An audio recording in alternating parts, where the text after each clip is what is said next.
আমারও না এরকম হতো, মানে হয়তো আমি এখন বিবাহিত।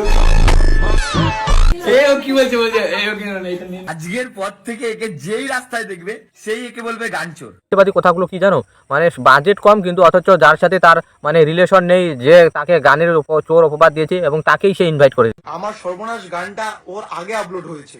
আজকের পর থেকে একে যেই রাস্তায় দেখবে সেই একে বলবে গানচোর। বং মিডিয়া যে এত দোগলাবাজ, তোমরা এই ভিডিওটা না দেখলে বুঝতে পারতে না। লিখে রেখো, আর বং মিডিয়া করে বলবে না, গানচোর বলে রাখবে। এইটা হচ্ছে আমার পাওয়ার। এখন মাঞ্চুদা কি বলেছিল, মানে বং মিডিয়াকে যখনই দেখতে পাবে তখনই গানচোর গানচোর বলবে সবাই।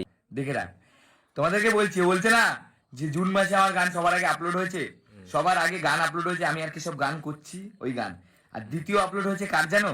এরও না। আজকে তোমাকে পুরো ডিটেলস দিয়ে দিচ্ছি। প্রমাণ বলছিল না, আমি তো চাচ্ছিলাম একটু ভুলভাল বকু। কত শালা সবার কন্টেন্ট চুরি করে, সব কন্টেন্ট ক্রিয়েটার আমার কমেন্ট এসে বলছে যে ও আমাদের কন্টেন্ট চুরি করে। এই দেখো, তোমরা দেখো যে প্রথম জ্বলছে আগুন এই শ্যুটটা প্রথম কে আপলোড করে। দেখো, এটা হচ্ছে কেশবদার নিকোটিন, 12 জুন 2024। এটা হলো বং মিডিয়া